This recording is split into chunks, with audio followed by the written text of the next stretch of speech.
Hello and welcome to Fiction Friction, a podcast where we talk about reading books and also anything else we might want to talk about. I am one of your hosts, Joe. And I am Bill. How are you doing today, Joe? Oh my gosh, I could not speak then. Joe. Yeah, I'm doing great. I am quite tired, but what else is new? How are you? Busy. I'm back in editing mode, and I know you're in panto mode, so I feel like we can very much relate to each other right now. Yes. Yes, the end of the year is always a crazy, crazy time for me, and somehow I'm never adjusted to it. I'm never ready for it, never prepared for it, and I'm sure you're probably the same with edits. Yeah, I mean, something else as big has happened in my life, which you know about, which I can't say yet, but You're it's just pregnant. all, yeah, it's just all happening at once. But I wouldn't. It's a month till Christmas today. It is exactly a month till Christmas. Happy Yeah, Christmas, that's more everybody. interesting. Yeah, that's more interesting than what I was gonna say. But yeah, very busy, but I'm excited to talk about what we're talking about today. Yeah, like as we say, it's a month until Christmas, which means it's about a month away from the end of the year. So we thought today we would talk about some upcoming books in 2026 that we are really looking forward to. I have 5. How many do you have? I have 6. Oh, okay. So that means you should go first. Okay. Well, I don't need to say all of them, but No, say all these 6. to We've be got fair, time. I found it really hard because I'm honestly not very good at keeping track of like what's coming out. So I did have to go on like a search to find stuff, and I did find some stuff. So here we go. The first one is one I'm actually reading right now because I got an early copy. And maybe we are like agent siblings, so maybe that's it. But there's this book coming out next year called To the Death by Melissa Welliver, which is being pitched as The Last of Us meets The Hunger Games, which is very fun. I'm reading it right now. It's a really, really good time. I like have a really good feeling about this book. It just feels like super fun, easy to read. It's basically in a world where there's zombies in a sense, but they're called pyres because they burn in the sunlight. Go figure.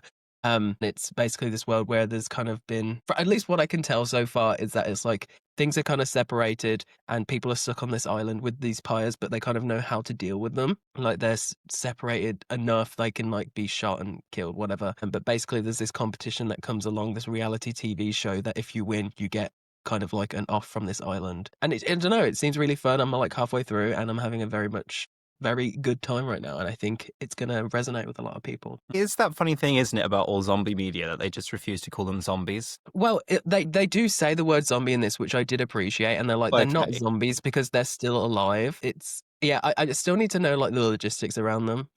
But I'm having a lot of fun with it, and sometimes you need something that's. I mean, there's a lot of topics. It's the same with the Hunger Games where it gets really political. And speaking of Hunger Games, I did just see the stage show, but I'm sure we'll get into that later. But no, it's just a fun time, and sometimes you need something that's just easy, you know. Yeah. Yeah. I mean, so I'm just going to go through whilst it's in my brain what they call zombies in like some of the most prominent zombie media. So The Walking Dead, is it walkers? What do they call them? In The I Last think of it's Us, walkers. it's infected. Yes. And then you have like subsects, you have like clickers and bloaters and all sorts. And now we have pyres, a new addition to the, we won't call them zombie canon. Although you say they do And call them Pyre zombies. kind of sick. I feel like that's like a great Yeah. name. Yeah, well, they're kind Good of job, like Melissa. zombie vampires almost. If they can't come Love. out in the sun, they're zampires. Kind of funky and fresh. Anyway, talking about horror, I actually have 2 on my list. My first one. So Mhm. when I was deciding what I wanted to talk about, I have a proof stack, which is actually Okay. 3 because it was dwindling and I was getting very sad that I didn't have many upcoming releases to read. Because I'm a frontlist girly, I like reading stuff that's coming out soon. But then I've been to a whole bunch of 2026 events that are basically publishers being like, this is what we've got coming out this year. So the stack then tripled in size. So I just sort of looked through them and saw which ones I was most excited about. The first one, this comes out in February next year. It is He's the Devil by Toby Coventry. I nearly put this on my list.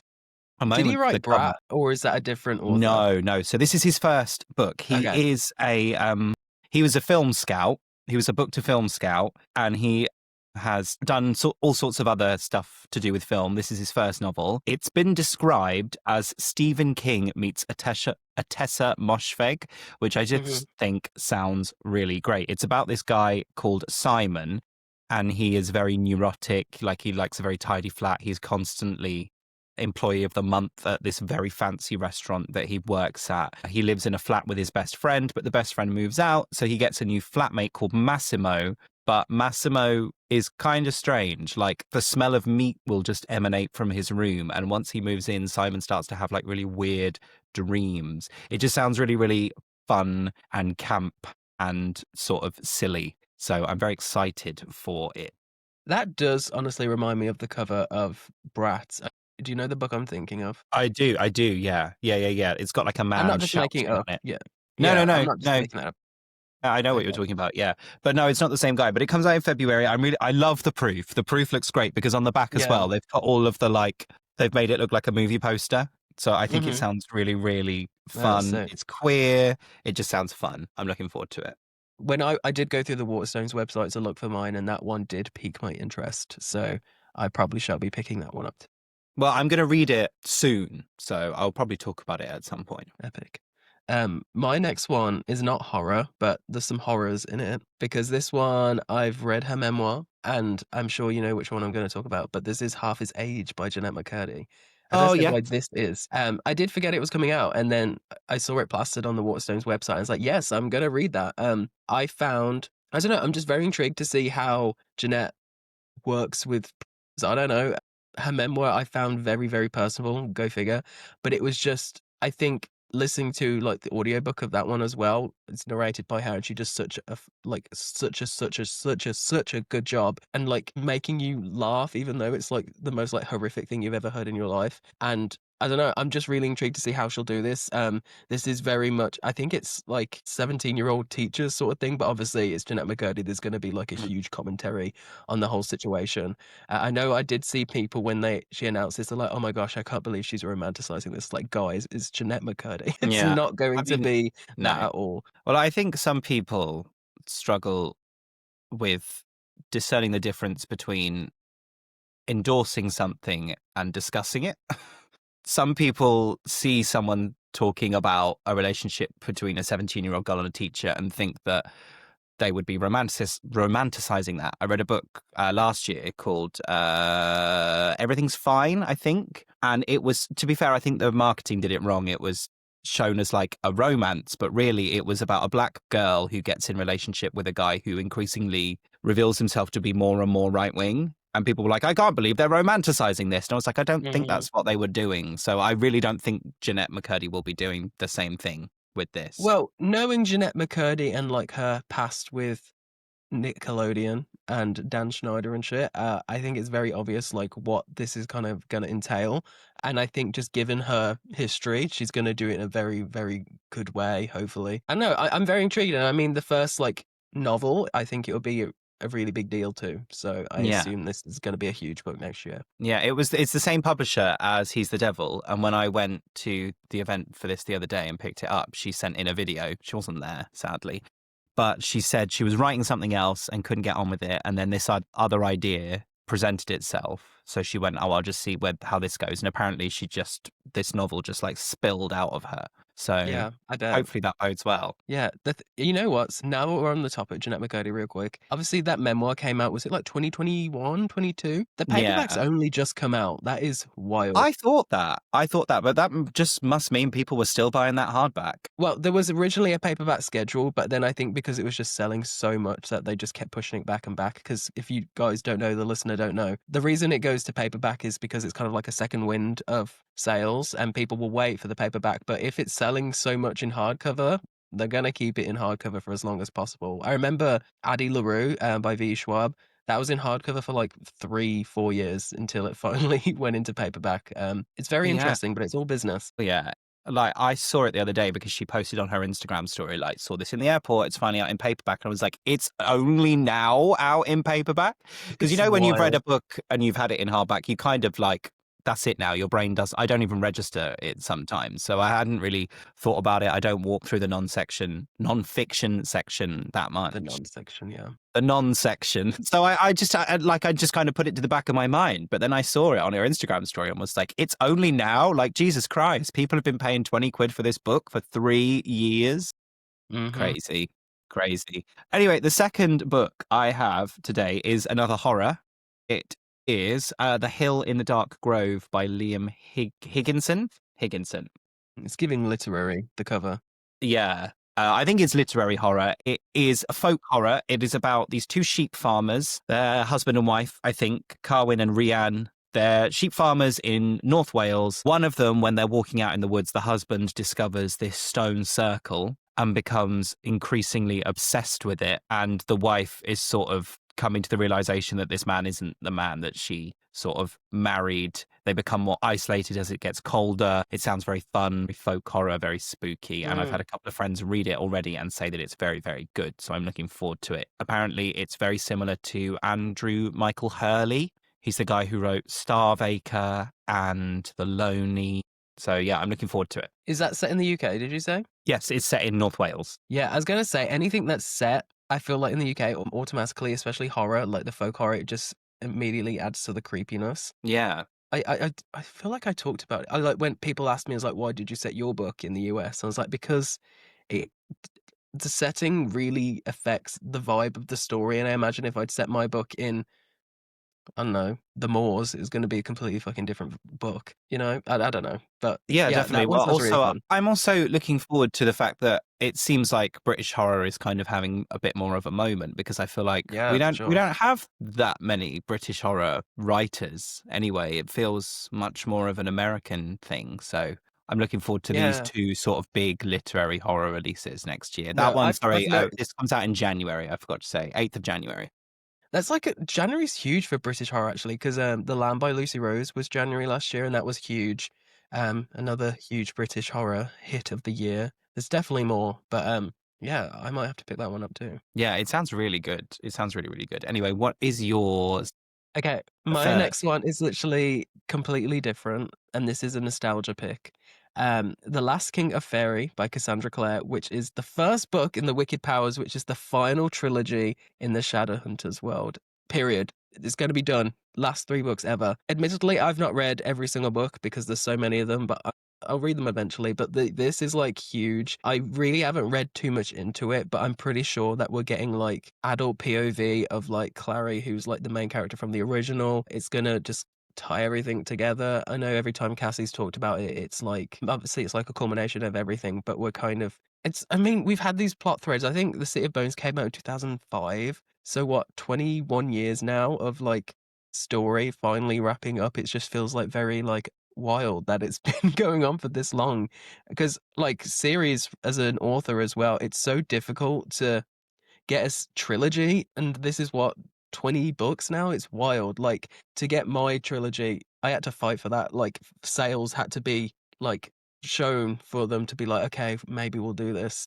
So the fact that it's been going on for so long is like very impressive, and I'm just excited to see how it finishes. I mean, I think she's shown that her books can do well. Like her books Oh, for always sure. do well no matter what she writes. Like both of her adult fantasy books have done really well as well. Very fun too, but Swordcatcher, yeah. and then And whatever the Ragpicker King, which I've not read yes. yet, but I do have somewhere. I read Swordcatcher and I was like, I can't do this again. So I don't It was think a I'll long be reading one. the I sequel. remember it being quite slow. Yeah, it was really long. And I'm of the opinion that I understand this is a long running like series, or that's how it felt reading the first one. But I'm of the opinion that a book within a series does also have to have its own narrative arc. And I just didn't feel like that was the case. I felt like things finally got going and then they just ended. And I was like, I can't do another 600 pages of nothing. I just can't do it. But with is it Shadowhunters? That's what it's called, isn't it? Yeah, I Shadowhunter genuinely didn't know Chronicles. that it was still going. I thought it had finished years ago. Yeah, Wow. obviously the main series finished in like the first trilogy, not trilogy, because originally it was a trilogy and then it got changed to a 6 book series, which finished in 2014, I think. But then there was the prequels, which is like everyone's favorite, the ones that are like the 1800s E ones, which are just the best. They've done, oh God, I think she's done 2 more trilogies since, and then she's also done spin-offs, and then she's also done something else too. Like there's a big short story collection coming out like next week, which I'm probably going to pick up because it's like stories like between like all the couples throughout all this series as well, which will be really fun. 6 series of novels. Like that's just crazy. The woman must be stopped. Like when does she The have woman time to must do be She must be loaded. Yeah, yeah, but also, like, when does she have the time? Like, she just must be writing constantly. Like, I just don't understand. I don't understand. These women, they get these fantasy books out, don't they? Take note, George R.R. Martin. Well, they're friends. He blurbed Swordcatcher, didn't he? He did.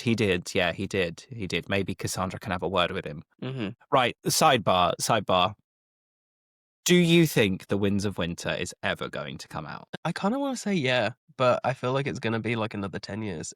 I bet you it will be kind of like a surprise thing, like, hey, here's the pre-order link. Because it I, just I feels just like have a it's been teased. feeling that it might happen. Do you think it's going to be like Wheel of Time and they're going to conscript Brandy Sandy to come in and finish it? I don't think Brandy Sandy would do it. I think Brandy Sandy now has such like an illustrious career that it wouldn't make sense for him to do it. Maybe someone else. Yeah. It would probably be like sort of same situation where he's like up and coming and like very, very universally loved writer. Because I feel like at the time, obviously, Brandon Sanderson wasn't huge, but his books were like well received, if that makes Mm. sense. I will Well, they're say, very I do different not as think, well. yeah, I don't think. What's the other series that's been going on for ages that never got finished? I can't remember the first name's book. The second one's A Wise Man's Fear. What's the first book called? Oh, The Name of the Wind. Yeah, I don't think that's ever going to get finished. But he's still, I mean, he's younger than George R.R. Martin, isn't he? He's still alive. Yeah, but He just so is doesn't George want to R. R. do it. Martin. Yeah, that's Yeah. like I don't think that one to get finished. I have more hope for the Winter. Yeah. My theory, and I don't know how correct this is just my headcanon, is he saw how the TV show was received, like the end of the TV show. And obviously the TV show is its whole separate thing. The writers of it got offered a Star Wars trilogy and they were like, quick, let's just bung this out so we can go and make good Star Wars money. And then they messed up Game of Thrones. And then Kathleen Kennedy at Star Wars was like, oh, well, you messed that up. So actually, no, your contract is revoked. No Star Wars movies for you. So that's his whole separate thing. But part of me is also like, oh, people really didn't like the ending. They didn't like how it ended. It's intimidating, yeah. So maybe he's just gone through this crisis and is changing everything now that people didn't like the ending of Game of Thrones. It's just a theory. I don't think that's actually true. No, I mean, probably it's very possible because you see so many book series, especially like the final book is the hardest one to do because This isn't the final one, though. shit. Well, There's Winds of Winter if and it, then a Something of well, Spring. He's got two more. okay, well, maybe he's doing a back to back. I don't know, but it is like especially when you've had a break after so long. Like I felt like it wasn't obviously as long, but do you remember like Children of Blood and Bone? How the third book came out like 5 years after the second one. Like that's got to have been like so fucking nerve-wracking, especially Well, like being away for 5 years and then suddenly dropping it. It's just like well, The I don't know. Rosefield, another one. There was 7 years in Hmm. between those books, and I understand that obviously Song of Ice and Fire, the books are so much more complex than the TV series. There's so much that they cut. So he's dealing with all of these other plot threads. Like you've got Lady Stoneheart, who was Catelyn Stark, who came back from the dead, and you've got all this stuff to do with another Targaryen heir that Tyrion's dealing with. Like there's so much other stuff that just didn't make it into the TV series that he's got to like tie up. So it's a big job. But like Yeah. when did the last one come out? When did that come out? What was the last I one have no called? idea. Wasn't it before the show? Yeah, I think it was. Yeah. See, it's also one of those things as well. Like, I bet he'd get confused, like what's in the show and then what's in the book. Like, because I Well, would. he now has, because they used to have. Do you remember they had that companion TV series to Game of Thrones? They had those people like the experts come on and like talk about it. They're like his like personal assistants. They keep like logs for Okay. him and everything. Dance with Dragons came out in 2011. That's the year the show came out, wasn't it? I swear the show debuted that year. The show premiered in 2011. So the show premiered in April, and the last book came out in July. Yeah, I mean, it's just one of those things as well. Like, even like obviously there's the pressure of releasing a book after so long, but because there's been so much time between the two, you're going to have people that are going to expect it to be so great because they've been waiting for what 20, probably 20 years by the time it comes out. I don't know. Yeah. That even if it is good, people are going to expect it to be incredible, and that's when people get let down, and it's just bound to happen. Or people are just gonna not care. People will care. It's one of those things that it will still sell a ridiculous amount of copies. I think people will care, but like I don't care anymore. When it comes out, like I read that series like at around when season 3 was coming out. So Yeah. I can't remember what happened in that last book, and I'm not going to reread all of them because that's a considerable time investment. So I'm not going to care. Maybe just let's out of DM him. spite. Let's Yeah. DM him. George, what's going on? Anyway, that was a massive tangent. Anyway, my next book is Minor Black Figures by Brandon Taylor. I'm a huge Brandon Taylor fan. This is really chunky. It's like normally his books have been really brief, but this is really chunky and the font is really small. So I'm a little bit intimidated by it. But this is about a young black painter called Wyeth. He's just moved to New York City. He's not making enough money and he's feeling very creatively stagnant. He can't paint, which he's very worried about. And then he meets a white priest who is struggling with his faith and they form a friendship and also, I think, kind of like romance. His stuff normally tends to be queer. And it just sounds like it's like a novel like set in a very hot New York City, and that sounds very fun. I'm a big fan of his. I really liked The Late Americans, even though a lot of people didn't. I really liked Real Life, his first novel. So I'm really looking forward to this. But like I say, it's very chunky, which I'm a little bit intimidated about. And this comes out in March. Is that just the art cover, or is it like a literary thing where you just have No. boring covers? This is the first proof cover. The actual cover, I think, is this text, but it's white. And then the the photo is a picture of New York. Although I can see this being the cover, to be honest. It just feels like a very literary thing. I could see that on the shelf. Very Fitzcarraldo. Oh, how pleasing. So far, I've had one from January, February, March. I don't even know the dates of mine, so whoops. My next one, I think you've read this first book because it's a sequel. I think you have, because I have, and I feel like if I have, you normally have. Okay. This is, well, I keep saying this is as if like I'm doing like a performance. This is, drum roll, tonight, Matthew. It's the sequel to The Adventures of Amina El-Sarafi. Have you read it? I haven't. I have it. I think you would really enjoy it. Yeah, I've heard the audiobook is amazing. Yeah. The new book, the sequel is called The Tapestry of Fate by Shannon Chakraborty. I adored the first one. It is so fun. It is really refreshing. I feel like, especially in the sphere of the TikTok and the Instagram, all the fantasy I get recommended normally have a you sounded so protagonist. Old when you said that. The protagonists are normally like under 30, right? But I feel like Amina El-Sarafi's in her 40s, so that was just refreshing. And it's just really fun. It's basically like getting a band back together. It's like Amina El-Sarafi was like a renowned pirate, and then she retired to stay with her, I think it's her daughter. I could be wrong. I read this in like 2023 now, so it's been a while. And then she's like, okay, one last trip because they need to go and do this mission for a bunch of money. So she gets all of her old shipmates back and then turns into this huge fantasy spectacle. And I'm really excited to see where the sequel goes because it is a fun book and Shannon Chakraborty is a brilliant writer as well. But that comes out, I don't actually know when, sometime in 2026. This is like her second series though, isn't it? She's had another one before this. She had, yes, City of Brass, is that Chakraborty? Yeah, I knew it had brass in it, I think. The different way we pronounce brass is so funny.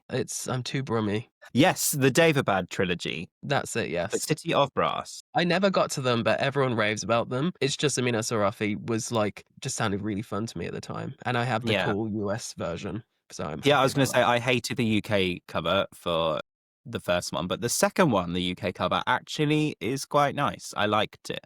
Even though it's kind of in the same vein. I just kind of felt the UK cover was too plain, whereas this actually has some more interesting stuff going on. It's my problem with a lot of UK fantasy, actually. A lot of their covers do just look very samey, and I do like illustration. Well, there must be a reason for it. I reckon adults won't buy it in the UK if it's too illustrative. It's cover trends, for sure. Yeah. I reckon adult fantasy fans in the UK like it to look like big adult serious fantasy rather than with an illustration on the front that makes it kind of look like a kid's book. You know what? I think what they do as well is they've got to differentiate it in their minds. Like they don't want to say, "Oh, this is a like a romantasy," because that's normally got a different cover to say like a Brandon Sanderson fantasy. Yeah. Like because it's, I mean, the audiences do overlap, but you're going to have a lot of romantasy girlies on TikTok. It's not going to be their vibe, if that makes sense. Yeah, I mean, romantasy covers are normally complete arse. Like they normally are just like text on a black background, and they all blur into one for me. I don't know how people tell them apart. What is also arse is the UK Brandon Sanderson covers. They're terrible. I hate them. They're so boring. The white ones. The white ones. I don't have any of them. They're terrible. I don't like covers. Like I don't like covers. Is homogenization the right word where they all look the same? Yeah, I think so. It's just I like a series being the similar, but I don't like when all their authors look like I wouldn't want just like a white block on my shelf. That's not pretty. It's just a Yeah. bit ugly. It's a bit of an eyesore. Homogenization, a process by which the fat droplets from milk are emulsified and the cream does not separate. Well, maybe they're not that. Or process of making things uniform or similar. There we go. There we go. I don't know. Like, I just think the US ones are so much more fantasy, and I love They that. are. They are. I mean, they're harkening back to like the sort of 80s and 90s. Which I love. Like, I Yeah. love my Wheel of Time covers. Yeah. The US ones, that is. Yeah, they look great. They look great. I am a fan of when an author's sort of body of work do have like a style, as in like they have a specific, like they use the same font or like they. But I just think the Brandon Sanderson ones don't do it well enough. They're kind of too boring. Like you can see my Maggie O'Farrell's just behind my shoulder here. And you can see that they kind of all match up, even though they've got different colors and like, and I like that. I like that. Yeah, I feel like it's a lot easier to do for literary because it's normally standalones. But to be fair, Cassandra Clare, considering how many books she has, even though some books may have different art styles, like the text placement and stuff and the fonts always line up so they look right together. Obviously, they've done a redesign over the years, but they link up, and I'm like, considering how many books there are, it's quite impressive in my mind. Well, it's what people were mad about with the Bone season, wasn't it? Because the newest one, which I can never remember the individual names of that series, and I never will. What was it? What was it called? It's behind me. There's the Bone season. There's the Black Mirror. No, there's The Dark Mirror. The Dark Mirror Dark was the Mirror. fifth one. It came out in the new style from the reissues and not the old one, and people were livid. I think they are actually releasing them in the old style as well for those people who have been buying them since release. But it's I God, find this it is so much so money. frustrating when they do that. Or like the Will of the Many that's recently come out. But yeah, If they've redesigned them, the what's it called? Dust jacket is reversible with the old cover on the other side, which Mhm. I thought was a very nice thing for them to do. Yeah. I remember because originally they weren't doing that, were they? I remember they were like, "Oh, here's the new cover," and everyone was like, Yeah. "Nah." I think they were like, here's the new cover, and also we're re-releasing the first one in hardback, so you can buy that to match the new one. And people were like, no, we've had enough of this. This is too much now. Okay, my next book is called Sublimation by Isabel J. Kim. I'd never heard of this until the other day when I picked it up, but I mean, I love the cover. I think the cover is great. So this is set in a world where if you emigrate to another country, you leave a version of yourself behind in your country of origin. So this girl has emigrated from Korea, I think, but she's left a version of herself there while she goes to New York. She then has to go home to Korea because her grandfather has died. And when you touch your old former self, you join up again. The self she left in Korea really wants to do that. The self that went to New York doesn't want to do that. And that's kind of where that's like the conceit of the book. This comes out in July. And I just think it sounds really original That's and fun. really interesting. You've got Love. 2 New York books. I have. I do like a book set in New York. I do. I really like that sort of ground level science fiction in the vein of like Arrival, stuff like that, Yeah. that isn't like, as much as I like spaceships flying through the space and aliens and stuff like that. I really love, I suppose it's speculative science fiction, isn't it? I really love Feels a stuff like little that. bit more realistic. Yeah. It just sounds really interesting and just completely original. And I'd never heard of it until the other day. So I'm really, really looking forward to that. And I really like the cover as well. I think the Do you cover is know great. what month that comes out? July. It does not match up. And the next one is April, so I'm missing one in June. Maybe I should try and find one that comes out in June to talk about. I think one of mine comes out in June. Okay. Whilst you talk about your next one, I'm going to find one that comes out in June, just so I can appease my God. brain. Okay. My next one, actually, which one do I talk about? I've got 2 more. I think That's okay, because I now have 2 more rather than 1 more. that I Because I couldn't work found out which 1 one more. to talk about.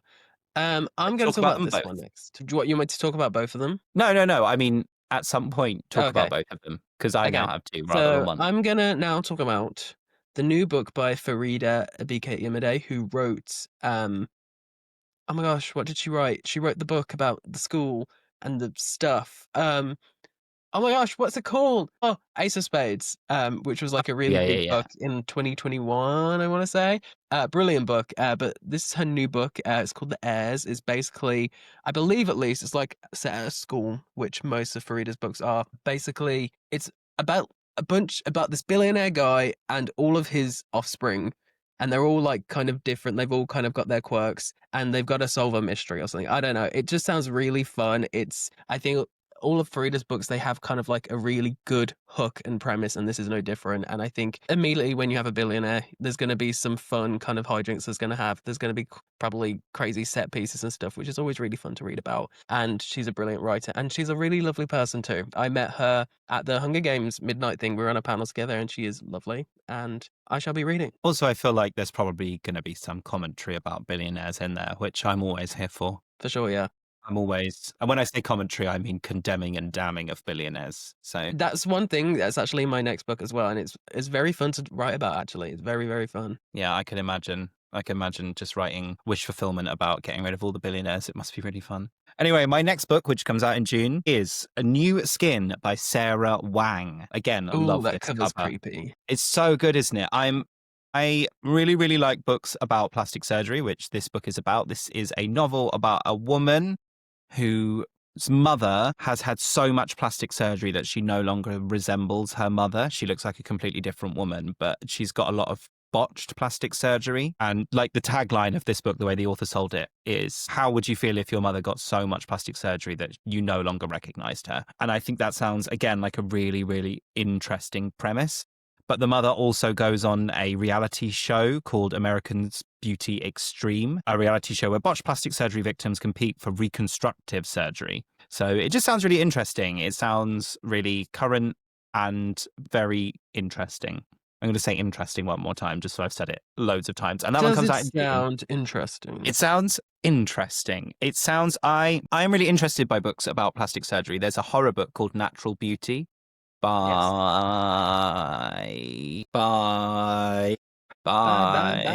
quickly Googling Ling Ling Huang, which I haven't read, but I've heard is very, very good. And it sounds like it's a similar vein to that. So yeah, I'm Well, excited. it's one of those things as well. You can already tell like what kind of the commentary is going to be about, and it is an interesting one, especially in this day and age. And I will probably read that too because that does sound really fun. Yeah, it does sound really good and quite short. It is 250 pages, which in my opinion is the perfect length for a book. Yeah, especially a horror. Like, kind of actually, as soon as you were like describing it, there's a movie called Goodnight Mommy, which was foreign, and then they remade it, which was supposed to be awful. But it's basically like, I don't know if it's plastic surgery, but I know it's these twins' mother comes back from a surgery and her face is all obviously like covered up, and they're like convinced it's not actually her. My final one, I don't actually know a ton about because it's not fully up for pre-order and stuff yet, but it says it's coming out in fall 2026. And I'm saying fall because I know it's like US main, but I know that she's just sold it to Del Rey as well.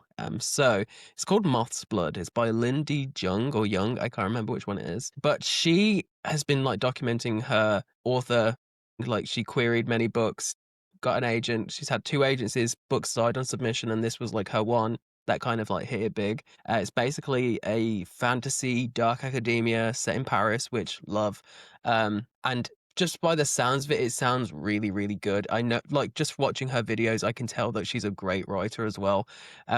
Which obviously is always a bonus. But what I think is going to be really cool about this, from what I can tell, is that again, it's going to be touching on a lot of like the student teacher dynamics in schools and stuff. And I don't know. I think that's just adds an extra layer to kind of the dark academia of it all, and especially with a market where dark academia is kind of hit its saturation point. Whatever you can do to make something different, I'm in. Well, I think the thing with dark academia is people started to use it more as a term to describe aesthetic rather than what the genre actually was to begin with, which in my opinion is a critique of academia. Yeah. For all its faults and for the fact, even though I didn't enjoy it, Babel is a great example of that. It is dark academia, but it is critiquing academia. It's critiquing the institutions that withhold knowledge. And I think people started to use the term dark academia to just basically mean gothic. Yeah. People were like, I saw this trend online for a while of people saying that Frankenstein was the first dark academia book. And I'm like, no, that's not. Gothic, yeah. Yeah, it's gothic. And like I suppose you can retroactively use the term dark academia to describe it, because I suppose it is kind of critiquing academia and intelligence and, you know, the lengths that some people will go to. But I think we started to get all these basically essentially what were gothic books coming out, and people were like, well, it's dark academia. And then that's why we reached Because it's saturation set in a point. school. Yeah. Just because Yeah, it's a because school doesn't mean it's, yeah. yeah, because Which, we became so far removed from what the term actually meant, people started to get tired of it, I think, anyway. yeah. Which is why I'm hopeful for this one, because she is like explicitly said that it's like academic trauma and all of that. So it's like very obvious that she knows what she's talking about too, which is Yeah. always nice to hear. Yeah. We love some good old trauma on this podcast. Speaking of trauma, my last book is called Yesteryear by Carrie Claire Burr. My friend has just read that and she said it was incredible. I'm very Yeah. intrigued by it. I'm really excited for this book. Mhm. So she spoke again, this is published by Fourth Estate, same publisher as Jeanette McCurdy's new book, and He's the Devil. The author is a political podcaster, so I'm looking forward to how that lends itself to this book. So this book is basically about a trad wife momfluencer, to use a terrible, horrible term, whose name is Natalie. Momfluencer. You know, she's one of those, what do they call them? Not like, those are like beige parents. Like a family blogger? Yeah, but she's very sort of traditional. Is it like How Emily I- Mariko? I don't know who that is. She makes a salmon bowl. But she's the one who's like, I'm on my farmhouse, guys, with my Okay, yeah. family who are all white, although I'm not going to mention that. And look, we're very traditional. We churn our own butter. We don't eat any additives. All our food is natural. But Okay. she gets transported back to the time that she influences about. So she then gets stuck in the past and then kind of has to actually live in the time that she purports to be like going back to traditional values. However, that time she goes back to, she wouldn't have been allowed an opinion or to own land or to have a bank account. And she would have had to, you know, muck out the stables and all that. It sounds really, really fun. Again, really, really original. And yeah, listening to the author talk about it, it made me very excited for it. And I've had a few friends who have read it. And although it's, you know, it's not exactly short, I think it's just shy of 400 pages. Apparently, it's a very, very quick and fun read. So yeah, I'm really looking forward to it. And I also think the cover is just absolutely great. Yeah. Well, my friend sent a picture of the book on Friday and she's like, oh, just because she's one of my colleagues from when I worked at Waterstones, but now she works in head office. So she still gets access to Publisher News where she gets the free books for review and stuff. She goes, got this from Pub News and OMG, finished it in a day. What a slay. And she told me what it was about. But it's so good. I was like, what is happening? So you've got that to look forward to. Yeah, She gave it a 5-star. the author spoke about how she was very, very pleased with the twist at the end. So I am looking forward to that. Obviously, she is kind of setting herself up for failure, because what if I'm excited to read this twist for 400 pages and I get to the end and it's bad? But I mean, hopefully the preceding 400 pages are really, really good. Yeah, I'm really looking forward to that one. That was What like month is that one out? Because I do want to read that.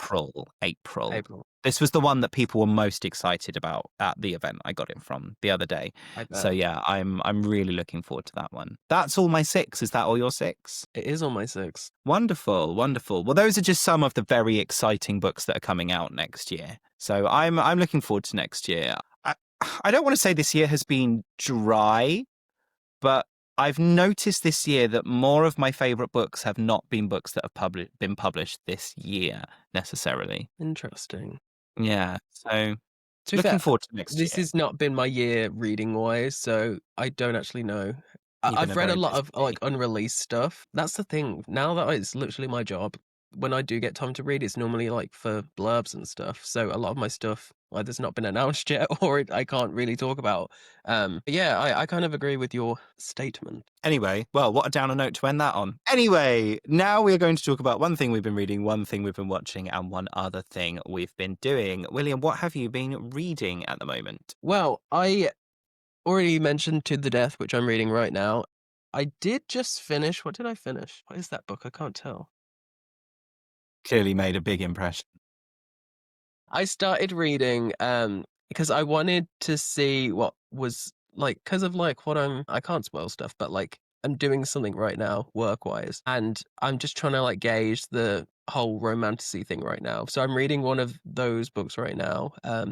It's called Metal Slinger by Rachel Schneider. I think it was Indie Pub and then it got picked up, but it was like huge this year. So I'm making my way through that. It's pretty fun. Apparently, there's a huge twist at the end. So, just like you were saying before, I hope I'm not disappointed by it.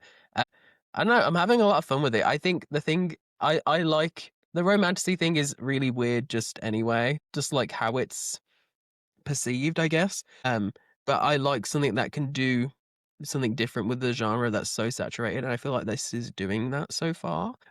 So I guess I'll have to report back. But what are you reading right now, Joe? Well, I was just going to talk about romantasy for a sec because I've never read a single romantasy book in my life. It's not so, I don't enjoy romance generally. The only time I ever read a book that might be considered romance is if it's a lit fic book, but normally they're having more of a discussion about it rather than it being a straightforward romance. It's just not something I enjoy, so I don't read them. Did you see recently this woman who said that all romantasy readers are idiots and are right wing? Yeah. Baffles me when people put an entire reader base into one group of people. Like, it absolutely baffles me when people do that, and I could never imagine doing that, especially as someone who doesn't read that genre.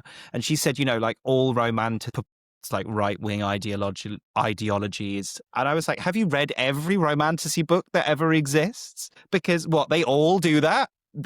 All of the authors are in some secret cabal of right-wing ideology pushing. It completely baffled me. Again, it's not something I will ever read. Maybe they are all doing that, but what a crazy, crazy assumption to make. And then what a crazy, crazy thing to then go on the internet and say. I just thought it was completely baseless and completely crazy. And we don't support that kind of thinking here. Yeah, I mean that I did see that. I've not like proper delved into it, but it was a crazy assumption. And I've read quite a few romantasy books over my years, like before they were kind of even like classed as romantasy. And I can confidently say that's not true because there's a lot of the thing is romantasy. It's such obviously a new term as well, but like it's fantasy with some romance a lot of the time. Not all books are like romance with fantasy on the side, and they're all kind of getting lumped together now. So I feel like just saying they're all the same is very, very silly and just not true. It's a really, really, really, really strange thing to say. Like, obviously, I'm not going to say authors like Rebecca Yarros and Sarah J. Maas are like completely perfect. But, you know, there's books also like Divine Rivals is a romantasy. I don't think that's pushing. Have you read Divine Rivals? I have read Divine Rivals, yeah. That's the first Brilliant one, book. isn't it? Yeah, I really liked it, and definitely not pushing right-wing ideology. Like, it's just a crazy, crazy, crazy thing to say.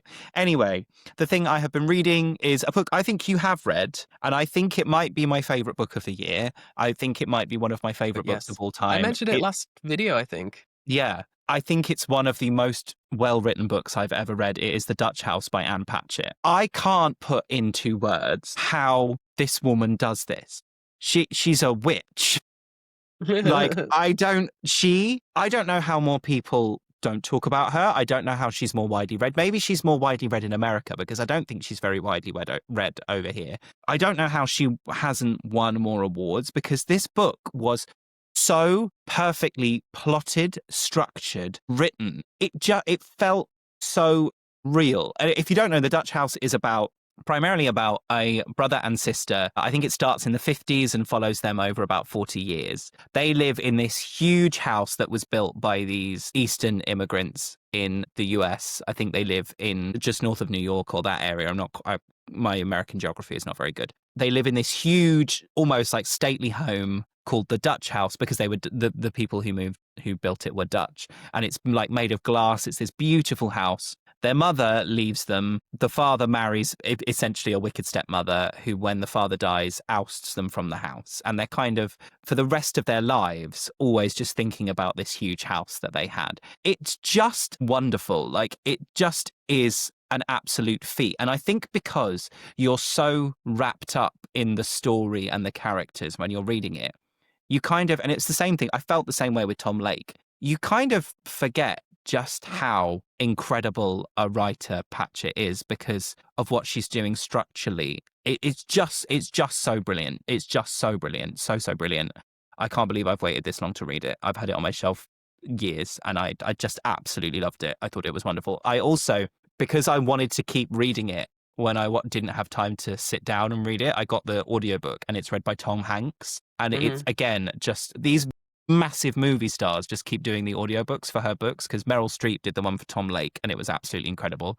And he did the one for the Dutch House, and it just again was so good, so good. Yeah. I absolutely loved Well, it. I mean, considering it's a lit fic and like I've read it and loved it, I feel like that should tell you. Because that's not like, I do read lit fic, but it's not like my main genre. No. Everyone kind of knows that. Like when Joe posted that he'd finished it, I was like, oh, the first time ever I've read something before him, and I'm gonna wear that with pride for the rest of my life. I just wish more people would read her, because I think I would defy anyone to read that book and not enjoy it. I think it's just it has just such universal appeal. I just think it's wonderful. Anyway, I'm going to stop gushing about it now, but I just think it's absolutely incredible. And it was also a really nice book to read at this time of year. It's a very nice But yeah, autumnal book, I think. for sure. Yeah, I love the cover of it too. the cover is incredible. It's not a real painting either. It was commissioned for that book, because I was like, how perfect that Right. this painting is, like, so perfect. Yeah, what is so wonderful about it is just how succinct it is. Like, it's 350 pages long. You have the whole lives of these two siblings and their extended family members. It's finished. You don't feel like anything was left out. I wasn't even really left wanting more. I was just like, right, that's done. That was perfect. It's just so good. It's just so good. And I'm gonna try and force more people to read it. Anyway, what is one thing you have been watching? Well, I know what this section is going to become now. This is the Wicked section. Yes. I was hoping you were going to say that first, because there is something else I want to talk about. We'll talk about Wicked. And Madam Morrible, flip it around, Wicked Witch. Oh my God. Witch. Wait, when is it being posted? This will be posted this coming Thursday. So that will be the Okay, because otherwise, like, I feel like we'd be really behind the times doing that. But like, okay, this is current. No, it's in 2 days' time. It's in was 2 like, days' we're feeling this time. really- Flip it over. Yeah, Wicked. I saw it on Wicked for Sunday. good. I saw it the day it came out, Friday. Yeah, I wanted to see it the day it came out, but I was influenza'd. Not really, I was just very ill. But I saw it on Sunday, and I had a good time for the most part. I think I have some problems with it, but that's because I had some problems with Act 2 of the actual show, and I knew they were going to change it crazily, because then you would have the purist who would be really pissed about that. But I don't know, I think it's just still kind of surreal seeing a show that I've loved for so long finally on the big screen. No, I feel exactly the same way. I said to Like, someone last year when I highlights- saw the first one, I was like, I can't believe it's real, and it actually exists finally. Well, the fact that it was announced so long ago and it's taken this long, I just didn't think it would ever happen. But I mean, highlights for me, I think obviously For Good. I think the ending was the best part of the film. And that's not because I wanted it to end. Like, I just think it's the strongest part. For Good, I think it's the best song in the musical. Or at least in the Act 2. I thought No Good Deed was really fun. I love that song too. And Cynthia's literally a powerhouse. But we knew that. I can't think. The new songs, what did you think about the new songs? I thought they were both terrible, but sadly, that is because Stephen Schwartz is just not as good a composer as he used to be. Like, his new musical, The Queen of Versailles, starring Kristen Chenoweth on Broadway, opened last month and is closing next month. And one of the main criticisms of it was the score is just not as good. His new songs just aren't as good, unfortunately. And again, like, for the second act of Wicked doesn't have as strong material musically, but they're still good. Like, all of the songs in Act 2 of Wicked are still good songs. You know, you've got Thank Goodness, you've got As Long As You're Mine, you've got Wonderful. Like, they're all still great songs. And unfortunately, Cynthia's song felt like they just let her loose on the set and were like, just ad-lib something and we'll put some music under it. It just had no tune. I think the thing is like, everyone knows, well, you should at least, a musical song should be like doing something for the plot. Girl and Bubble did nothing for the plot. See, I do disagree with that. And what I was about to say was, I thought Girl in the Bubble was a really nice moment, and I thought it was a really strong character moment for Glinda, because it's something we don't have in the show. It's the moment where she actually decides, no, you know what, enough is enough. This has gone too far. I actually do need to stop pretending to be good and actually being good. I need to stop being nice and I need to actually be good. And there's that really great new line, good needs to be not just be a word, it needs to be an action or something like that. Yeah. And I thought, like that. I just think if that needed to be this really big character moment, I don't know why the song was so quiet and solemn and sad. It needed to be this big, like, kind of like as big as No Good Deed moment, because it's the same sort of moment. It's the moment where a character turns and decides to do something. So I don't know why the song was so quiet and solemn. And I wish it hadn't come in the middle of March of the Witch Hunters as well. I mean, speaking of Ariana Grande, I think what she was the best part of this film. Like, I feel like that's kind of like a universal thing. She was just incredible in it. There was, saw a post last night, and it was talking about when she was doing, I think it was Thank Goodness. I think it was. And she does like this little, like during kind of the climax, she does like this kind of like riff, and she just sounded like Ariana Grande for like the Yeah. first time in any of these films. I was like, oh, that's Ariana. It's And everyone's like, oh, it's unlike I anticipated. It's that bit. She yeah. really Like, sounded like Ariana Grande. it was just very pop, and everyone's like, oh, it ruined it for me. It's like, guys, it's one riff. Like, she sounded amazing still. Like, she was just feeling her diva bag. Amazing. But also, for as good as she is, the whole time I'm still like, that's Ariana Grande. It's not going to take me out because do you know what also is like Ariana Grande? Her face. She looks like Ariana Grande. Her Thank Goodness was so good. She did. So my favorite Glinda, well, I'm going to nerd out about Wicked for a second because I love Wicked so much. My favorite Glinda is Megan Hilty, who I knew you were going to say that. Yeah. everyone will know because she is in Death Becomes Her at the moment. You know, Yeah. so tell me, Ernest, that. And she very famously she's actually credited with a lot of the stuff that Glindas now do, like the really high E6 at the end of No One Warns the Wicked. I think Megan Hilty was the first one to do that. She's also the one who does the really ridiculously high F6, I think, which is a note higher at the end of Thank Goodness. But she did this really, really famous opt-up on that, you know, there are bridges you cross you didn't know you crossed until you cross. And Ariana Grande did it in the film. And I was so, so happy. I thought Cynthia's No Good Deed was absolutely insane. I'm glad she did the opt-up for Fiero as well. Oh, an incredible opt-up. It was just so good. I really, really loved it. I think we both gave it 4 stars on Letterboxd. But like I said to someone yesterday, I was talking to someone who was about to go and see it and they were like, did you like it? And I said, yeah, I really, really liked it. I didn't love it as much as the first one because I think the first one was damn near perfect. And I think that is all, when you've made a film that is so incredibly perfect, as soon as you have at least one problem with the sequel, that's one more problem than you had with the first one. So I think they did probably the best job that they maybe could have done. Because, like you said, Act 2 of Wicked is... I mean, I still love Wicked. I will happily watch Act 2.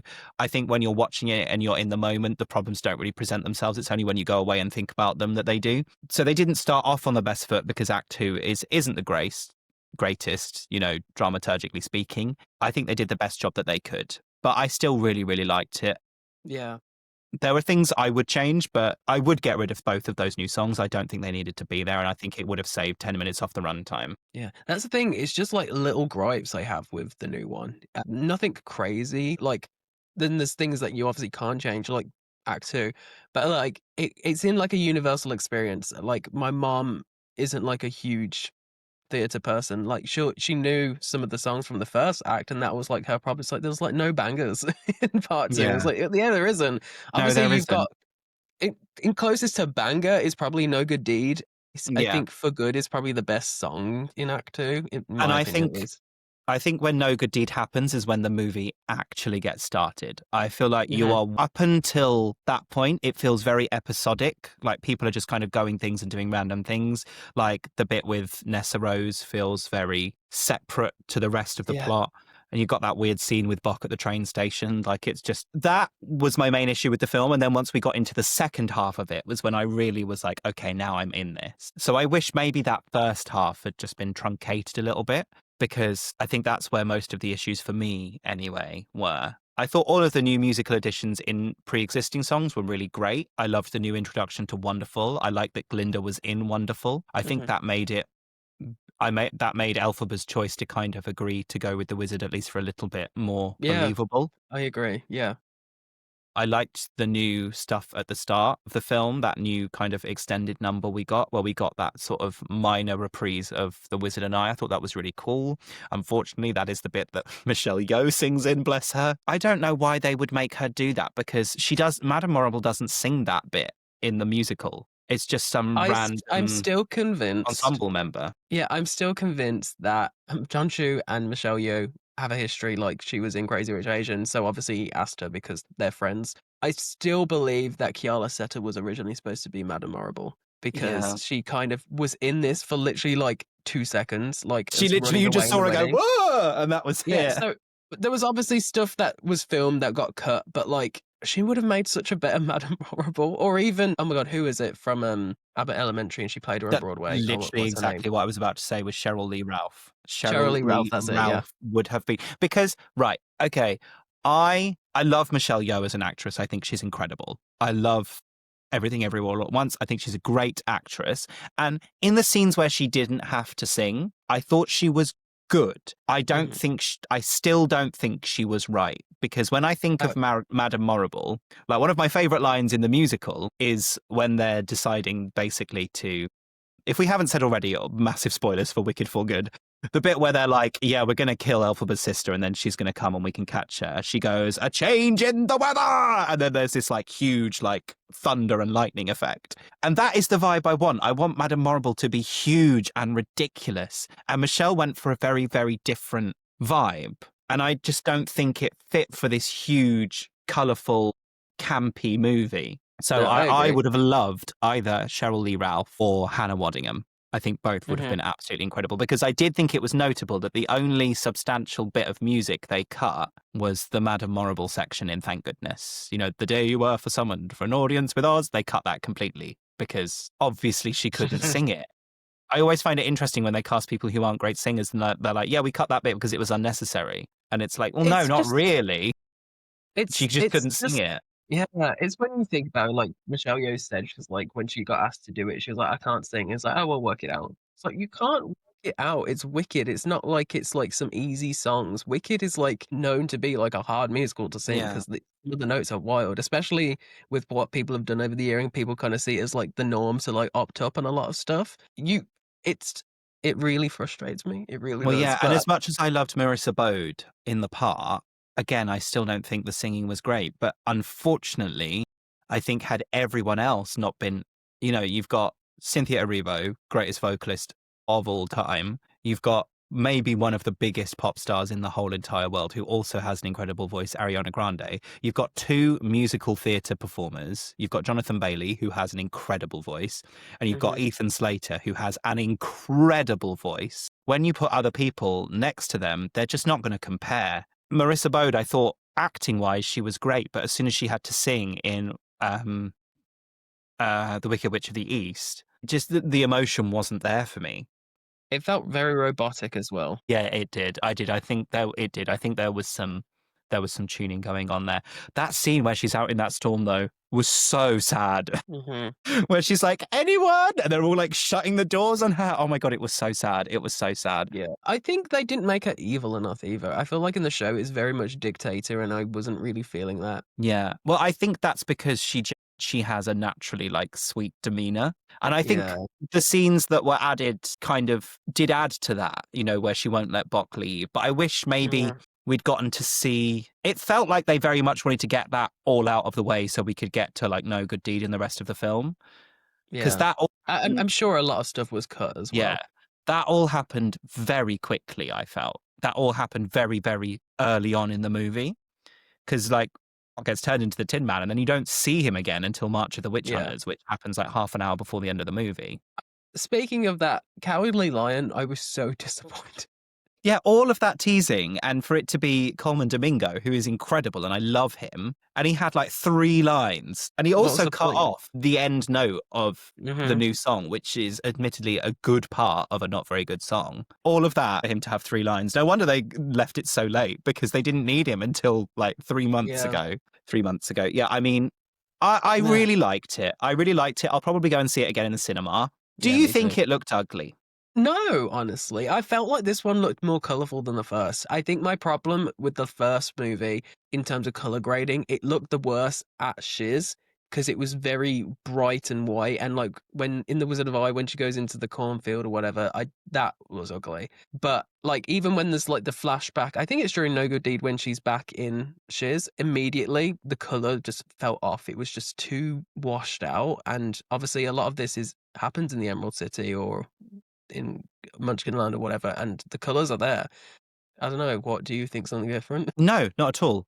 I think the reason the Shiz stuff and the Munchkinland stuff looks more washed out is maybe because they're filming outside and they can't control the light as much. And I do think this film, both of them have a weird thing where the light always seems to be behind the person. But I still think both movies look perfectly watchable and at times look really pretty. I do think this film had more of an over-reliance on CGI than the first one. And there seemed to be a lot more CGI like backgrounds and things like that in this film than there were in the first one, but maybe that's because, I don't know, more of it happens in the Emerald City or in locations that are a bit more fantastical. But no, I've never thought either of these movies look ugly.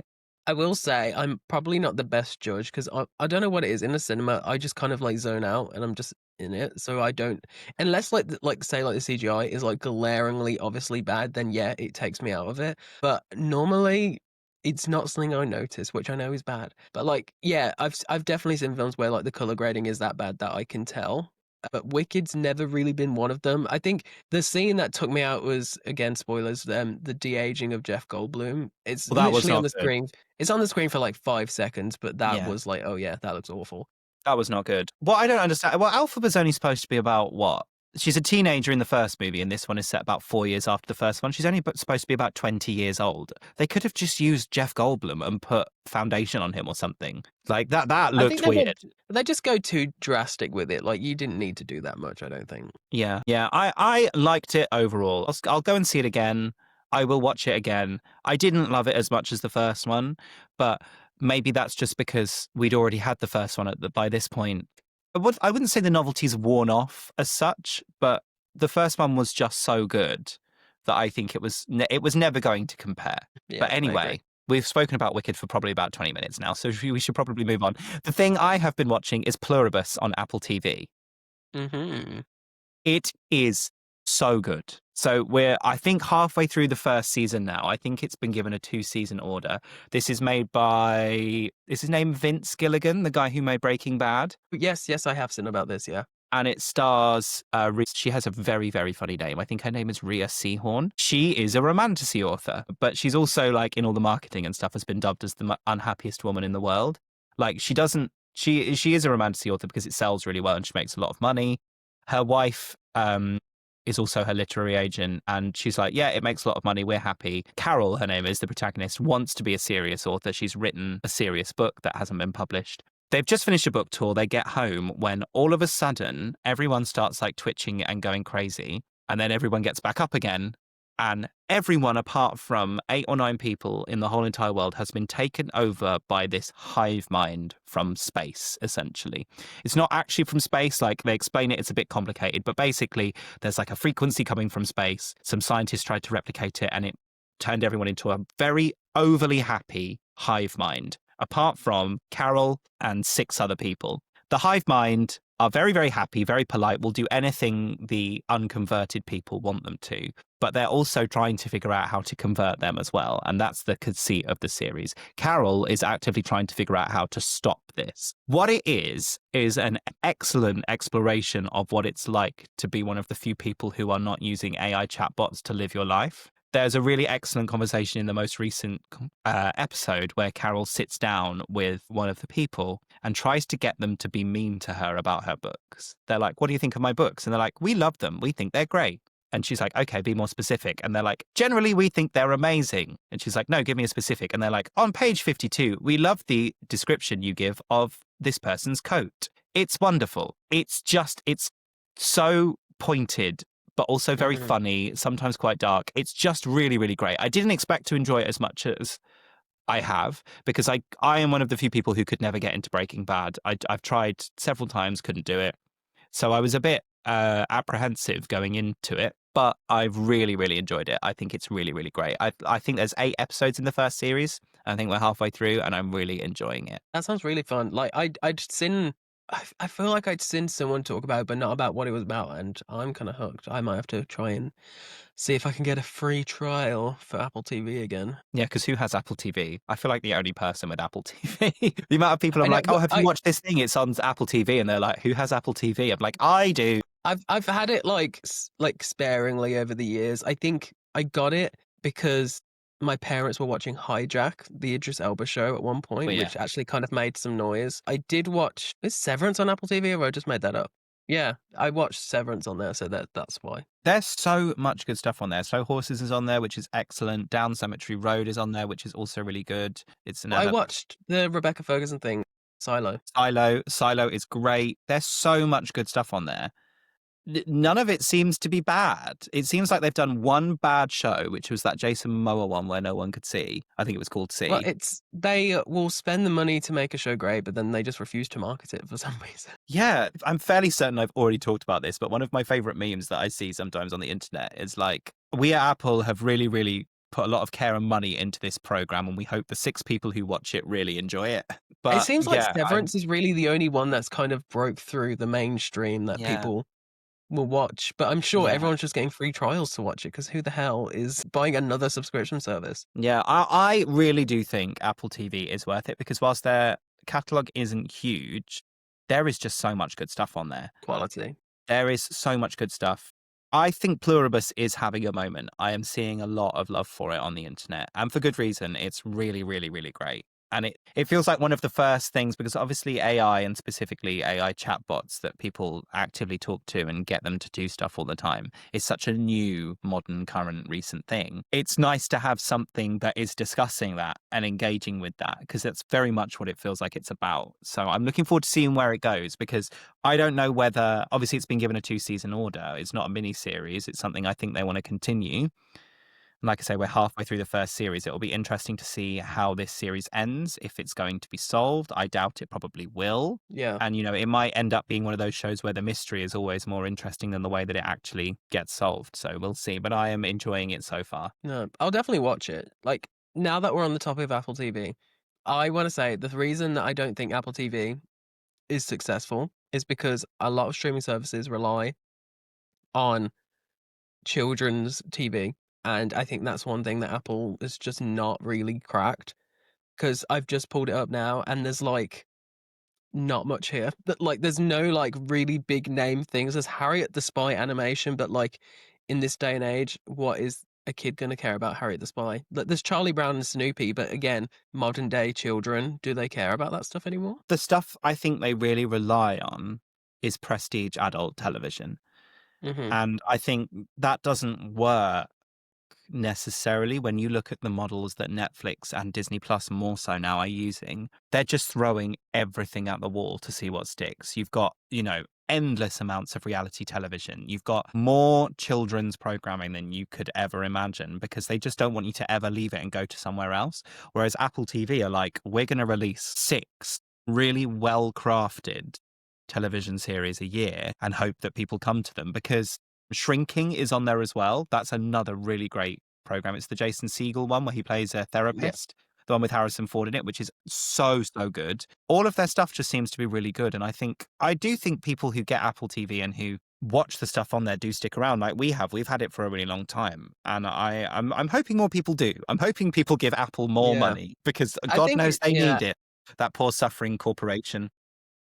It is one of those things, though. It's just like when they don't have Severance on air, like obviously new season, that seems to be obviously their big kind of draw and kind of like their Stranger Things, I guess, like their huge series. But it almost feels like they need kind of like that backbone of like like Netflix. Do they still have Friends? Oh, I guess that's HBO now. But like they always have like these old sitcoms and stuff that they've bought out so they can have people coming back for that, and it kind of keeps them going. Because like Disney Plus now, Bluey is their thing. It's like they all kind of need it, and I'm surprised that they've not really done that because it just kind of makes sense. I feel like Snoopy, they thought, oh, that'll be it. But I was like, Snoopy's not kind of with the times anymore. I think they're kind of aiming at a slightly different person, though. It feels like you go on it and it's all very chic and it looks very Apple. Mhm. Everything is very prestige. Everything has had a lot of Yeah. money spent on it. It's a very different vibe to, I mean, well, Disney are lucky because they own just basically all of the most popular franchises in the whole entire Yeah. world. So, like, they don't really need to worry. They know that people, like, I feel like, especially with Marvel movies now, their releases seem to be shorter in cinemas because they know they're going to make as much, if not more money from people watching it on Disney Plus. Yeah. So, I think it's a very Do you remember different that vibe. weird period? Do you remember the weird period during COVID where movies were coming out on Disney Plus for extra cost? I remember Yeah. Black Widow being on there for 30 quid. Yeah, because Scarlett Johansson sued them, didn't she? Because Mm-hmm. she was like, this was And not she in my won, contract. didn't she? I think she Fair won. enough. Fair Yeah. enough. You know, she thought this movie was going to come out in the cinema and it didn't. They just bunged it on. I mean, actually, no, it did because I Like, saw it in the is cinema. it in the cinema? Yeah. I think Yeah. it was simultaneous, wasn't it? Wasn't it both at the same time? Yeah. And some people are like, I prefer this. It's cheaper than going to the cinema. I'm like, yeah, but it's cheaper when it's on the platform for free. But that's the thing, you buy it. That's the one huge thing is like I will buy stuff digitally every so often, but it's one of those things like if that service is gone, you suddenly do not have it anymore. Yeah. So it's like then what do you do? I only buy stuff digitally like that when it's on sale. Yeah. Because, well, massive tangent. A few years ago when I bought my PS5, it turned out my PlayStation account had been hacked into and someone had set up the two-step verification without my knowing that they'd done that. And I couldn't get into it. And I lost everything I'd bought through my PlayStation account over the course of like 5 years, like hundreds and hundreds of pounds of stuff. And now I just refuse to do it because I'm just too scared that that's going to happen again. So, yeah. But also, what baffled me about spending 20, 30 quid to buy something on Disney Plus was the fact that it would eventually be on there for free. Yeah. Well, not for free, It as just part seems of the silly. subscription you're already paying. But it's Yeah. like you've not bought an extra thing. You've paid £30 to see it 2 months before everyone else, which I just found completely baffling. Anyway, what is the thing that you have been doing, William? Not a whole lot. I put my Christmas tree up yesterday. We're putting ours up tomorrow. Yeah, which I'm we did excited it. about. Well, we started doing it because we have two trees in our house. We have one in the kitchen and one in the living room. So we did the kitchen one on Sunday, and we did our main one yesterday. We did go to B&M too and get some extra baubles, riveting stuff, and then I put a garland on the stair banister. We're putting ours up tomorrow, and I'm excited. We haven't had a Christmas range trip yet, which we normally do to go and see all We've the not been to crafty, the like, range yet lights either. and like the train sets and all that. We've got a smaller tree. We used to have this huge tree, but since we have 3 cats who are very inquisitive, we're worried that they might just come down if they all climb to the top of it. We had the same tree for years, and then a couple years ago, my mom upgraded and got one where all the lights are already on it, which is honestly the best thing she's ever done. But now our old tree, we've just kept in. It's in the other room, so now we've got 2 extra festiveness. And what else? I was gonna say something. I don't know, but I don't know. As soon as I put the tree up, I always just feel happier. Yeah, It's we just, we put I don't on know the about it. Christmas music channel on the TV as well when we put it up. Mhm. And normally Same. my brother just like sits in the big box that everything comes out of, and my mum and I actually do it. So you say that, and it makes it sound like your brother's like a toddler, but he is like He's not. He's 26, He's 27. 27. He is 27 years old. Yeah, I mean, Christmas is always a very weird time for me because I work in theatre. So normally I've been doing Christmas stuff since August because we prepare all the kids for their Christmas shows and stuff. But I've not been, this is the first year in a really long time where I've not done this yet. I've not done that, I've not had to do that this year. So Christmas is moving at the appropriate timeline for me. Although it did Have feel you- like as soon as Halloween was over, Christmas stuff was just everywhere. Yeah. Have you watched any Christmas films yet? No. I am of the opinion that they should firmly stay in December because I think you can peak too soon.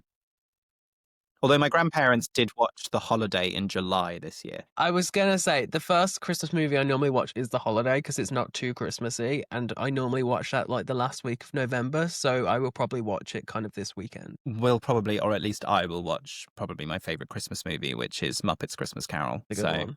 I Do just you love have that ones bit. that do you have like Christmas film that you have to watch like the week of Christmas? I don't know. And again, because my December is really weird, like this year I only get Christmas Eve and Christmas Day at home. So we have to be very specific about what we're going to watch. Normally we always watch Elf because my mum loves it.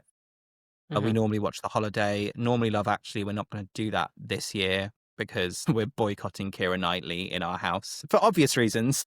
Mhm. I just can't bear to look at her face.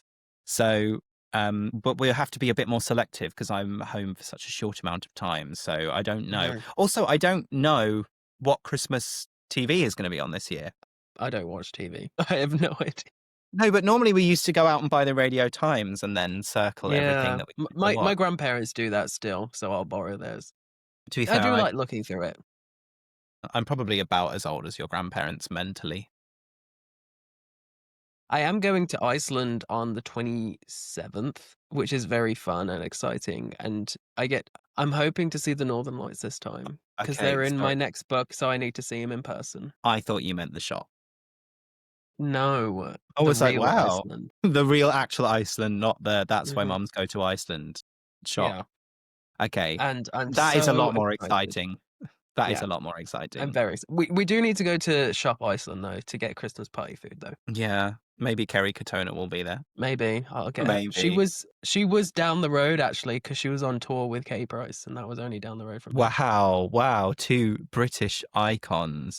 You know what? I was tempted to go, but the tickets were sold out. Oh, wait, it was like an event? Yeah, they were doing, like, a tour together. Wow, wow. They weren't just down the road from you randomly. No, unfortunately not. No. Well, anyway, I suppose that brings us to the end of another riveting episode of Fiction Friction.